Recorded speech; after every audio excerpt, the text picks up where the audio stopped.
नारायणं नमस्कृतं नरं चैव नरोत्तमं देवी सरस्वती व्यासं ततो जयमुदीरयेत्। ओम नमो भगवते वासुदेवाय नमः। अब हम 7वें चैप्टर की ओर चल रहे हैं। आइए शुरू करते हैं। प्रपत्ति अथवा ईश्वर शरणता। आज 7वां चैप्टर है। इस अध्याय में विकर्म का एक नया ही भव्य भवन भगवान ने खोल दिया है सृष्टि देवी के मंदिर में। कि किसी विशाल वन में हम जिस तरह नाना प्रकार के मनोहर दृश्य, कहीं आकाश छूते पर्वत, कहीं कल कल बहते झरने दिखाई देते हैं, वैसा ही अनुभव इस ग्रंथ में होता है। 6वें चैप्टर में एकाग्रता का भवन हमने देखा। अब हम जरा दूसरे भवन में प्रवेश करेंगे। उस भवन का द्वार खोलने के पहले ही भगवान ने इस मोह कारिणी जगत रचना का रहस्य समझा दिया है। एक ही प्रकार के कागज पर एक ही कूची से चित्रकार नाना विधि चित्र अंकित करता है। वही गायक 7 स्वरों से अनेक राग निकालता है। ठीक वैसे ही हमें इस सृष्टि को समझना है। हमारी ये माँ कहती है कि सृष्टि में अनंत वस्तुएं व वृत्तियां, आदत है वृत्तियां हमें दिखाई देती हैं, परंतु यह सारी अंतर्भाग सृष्टि एक ही अखंड आत्मा और एक ही अष्टधा प्रगति, इस दोहरे मसाले से बनी हुई है। क्रोधी मनुष्य का क्रोध, प्रेमी मनुष्य का प्रेम, दुखी का क्रंदन, आनंदी का हर्ष, आलसी की नींद और नींद की ओर झुकाव, उद्योगी का कर्म स्फुरण, ये सब एक ही चैतन्य शक्ति के खेल हैं। चैतन्य में आत्मा और जड़ प्रकृति, इस दोहरे मसाले से सारी सृष्टि बनी है। फिर मनुष्य मोह में क्यों पड़ जाता है? प्रेमी मनुष्य का चेहरा मधुर मालूम होता है तो किसी दूसरे को देखकर तबीयत हट जाती है।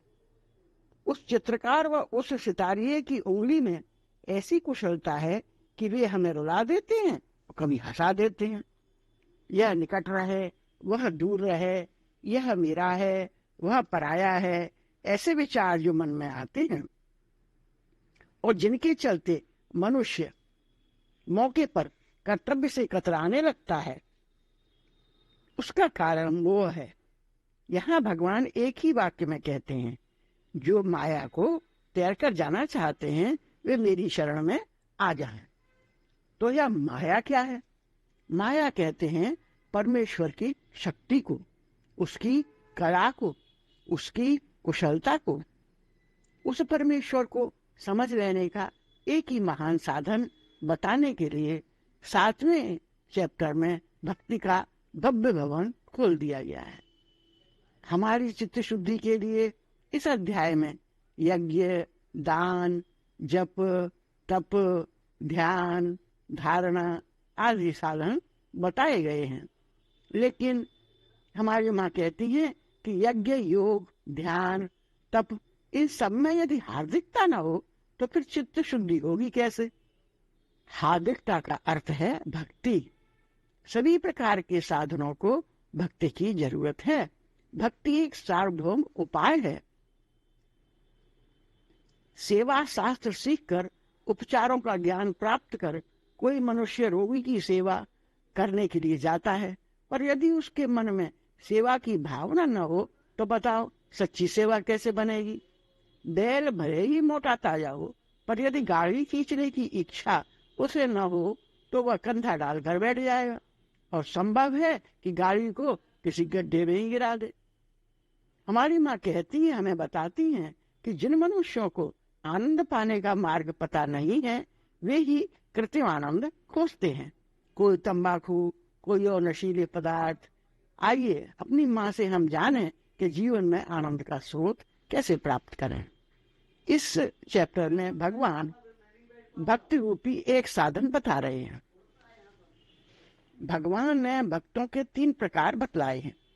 पहला सकाम भक्ति करने वाला, दूसरा निष्काम परंतु एकांगी भक्ति करने वाला, और तीसरा ज्ञानी अर्थात संपूर्ण भक्ति करने वाला। निष्काम परंतु एकांगी भक्ति करने वालों के भी 3 प्रकार हैं। पहला आर्थ, दूसरा जिज्ञासु और तीसरा अर्थार्थी। आइए, सकाम भक्ति का अर्थ क्या? कुछ इच्छा मन में रखकर भगवान के पास जाने वाला। बहुत लोग सार्वजनिक सेवा क्षेत्र में इसीलिए कूदते हैं कि मान सम्मान मिलेगा। इसमें हर्ज क्या है? आप उन्हें खूब मान दीजिए, मान देने से कुछ न बिगड़ेगा। ऐसा मान मिलते रहने से आगे सार्वजनिक सेवा में वे सुस्थिर हो जाएंगे, फिर उसी काम में उन्हें आनंद मालूम होने लगेगा। इसीलिए भगवान कहते हैं कि मेरा भक्त सकाम होगा तो भी उसकी भक्ति में दृढ़ करूंगा, उसके मन में गोलमाल नहीं होने दूंगा। यदि वह मुझसे सच्चे हृदय से प्रार्थना करेगा कि मेरा रोग दूर कर दो, तो मैं उसके आरोग्य की भावना को पुष्ट करके उसका रोग दूर कर दूंगा। अतः हमारी माँ कहती है कि निमित्त कुछ भी हो, तुम भक्ति मंदिर में जाओ तो पहले यदि कामना लेकर भी जाओगे तो भी आगे चलकर निष्काम हो जाओगे। भक्ति मंदिर में एक बार प्रवेश तो करो, फिर वहां का सौंदर्य और सामर्थ्य अपने आप मालूम हो जाएगा। वो नदियां कल कल करके बह रही है, उसे ईश्वर की धारा समझकर प्रणाम करते हैं। कुछ भक्ति भाव स्वरूप उसमें चलती रेल मार्गों से सिक्के भी भेंट कर देते हैं। आप कहेंगे कि नदी का और परमेश्वर का क्या संबंध?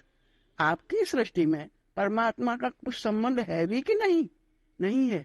ऑक्सीजन और हाइड्रोजन, सूर्य है गैस की बत्ती, बत्ती का एक बड़ा सा नमूना। इसे नमस्कार क्या करें? नमस्कार करना होगा तो सिर्फ आपकी रोटी को, फिर उस रोटी में भी भला क्या है? वह भी तो आखिर एक सफेद मिट्टी ही तो है। उसके लिए क्यों इतनी लाज टपकाते रहते हो? इतना बड़ा सूर्य हुआ है, ऐसी सुंदर नदी बह रही है, इनमें यदि परमेश्वर का अनुभव न होगा तो फिर हुआ कहाँ? अंग्रेज कवि वर्ड्सवर्थ ने बड़े दुख से कहता है कि पहले जब मैं इंद्रधनुष देखता था तो नाच उठता था, हृदय हिलोरे मारने लगता था, पर आज मैं क्यों नहीं नाचता, क्यों नहीं नाच उठता? पहले की जीवन माधुरी खोकर मैं पत्थर तो नहीं बन गया। सूरदास ने नेत्रहीन होकर भी कृष्ण की बाल लीलाओं का वर्णन करते अघाते नहीं थे। वह अपनी इस बालकों की लीला का रसपान करने वाले आत्मनिष्ठ ज्ञानी बन जगत में अमर हो गए। लेकिन आज हम माता पिता होना अपने बालकों की अबोध लीलाओं का रस नहीं चख पाते। हमें उनके महंगे कपड़ों से उन्हें सजाने, उनके स्कूल के रिपोर्ट कार्ड पर हमारी नजर पैनी बनी रहती है। महंगे खिलौने देकर उन्हें हम आत्मश्लाघा में चले जाते हैं। हम वात्सल्य रस के मधुर स्वाद से खुद को वंचित करते रहते हैं। बच्चों के हृदय में शुष्क रेगिस्तान की नींव भी लगे हाथों रख ही देते हैं, और ज्यादा धनवान हुए तो उन्हें बाल अवस्था में घर से दूर बोर्डिंग में डालकर निश्चिंत हो जाते हैं। फूल हमारे बगीचे का, अरे जब हम नहीं संभाल पाए तो वो दूसरे बाग का माली क्या संभालेगा? आइए, परमेश्वर हमें सकाम भक्त में स्वीकार करेगा, बशर्ते हम उसकी बनाई हर कृति को प्यार करें, सिर्फ प्यार करें। आइए अब हम निष्काम भक्त देखें। इसमें भी 2 प्रकार हैं, एकांगी और पूर्ण। एकांगी के 3 प्रकार हैं। उनमें पहला प्रकार है आर्त भक्त का। आर्त होता है दया प्रार्थी। वह इस बात के लिए उत्सुक, व्याकुल और अधीर रहता है कि कब भगवान के प्रेम का रसपान करूंगा, कब उसके चरणों में अपने को डालकर धन्य होऊंगा। वह प्रत्येक कार्य में यह देखेगा कि सच्चाई, हार्दिकता, व्याकुलता, प्रेम उसमें है या नहीं। जैसे भक्त मीराबाई, रामकृष्ण परमहंस। दूसरा प्रकार है जिज्ञासुओं का। इस कोटि के भक्तों को कोई गौरी शंकर पर बार बार चढ़ेंगे और मरेंगे, कोई उत्तरी ध्रुव की खोज में निकलेंगे और अपनी खोज के फल को कागज पर लिखकर उसे बोतल में बंद करके पानी में छोड़कर मर जाएंगे। अंतरिक्ष में खोज के लिए जाएंगे और जान की बाजी लगा देंगे। हमारी माँ कहती हैं कि जिज्ञासु भक्त के पास अधम्य जिज्ञासा होती है। वह प्रत्येक वस्तु के गुण धर्म की खोज करता है। पानी जैसे नदी मुख के द्वारा अंत में समुद्र को पा जाता है, उसी तरह जिज्ञासु भी अंत में परमेश्वर के पास पहुंच जाएगा। तीसरा प्रकार है अर्थार्थियों का। अर्थार्थी का मतलब है प्रत्येक बात में अर्थ देखने वाला। अर्थ का मतलब वैसा नहीं बल्कि हित कल्याण है। किसी भी बात की जांच करते समय वह उसे इस कसौटी पर कसेगा कि इसके द्वारा समाज का क्या कल्याण होगा। वह देखेगा कि मैं जो कुछ कहता, लिखता, करता हूं उसमें संसार का मंगल होगा या नहीं।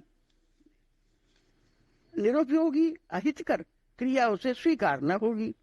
संसार के हित की चिंता करने वाला कितना बड़ा महात्मा। जगत का कल्याण ही उसका आनंद है।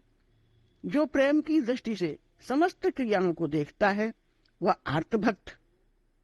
ज्ञान की दृष्टि से देखता है वह जिज्ञासु भक्त। और सबके कल्याण की दृष्टि से देखता है वह अर्थार्थी। ये तीनों भक्त हैं तो निष्काम परंतु एकांगी, एक कर्म के द्वारा, दूसरा हृदय के द्वारा, तीसरा बुद्धि के द्वारा ईश्वर के पास पहुंचता है। अब रहा पूर्ण भक्त का प्रकार। इसी को ज्ञानी भक्त भी कह सकते हैं। इस भक्त को जो कुछ दिखता है वह सब परमेश्वर का ही रूप है। कुरूप, स्वरूप, राजा, रंग, स्त्री, पुरुष, पशु, पक्षी, सर्वत्र परमात्मा के ही पावन दर्शन। नर, नारी, बालक सभी नारायण हैं। ऐसा मेरा मन बना दो हे प्रभु।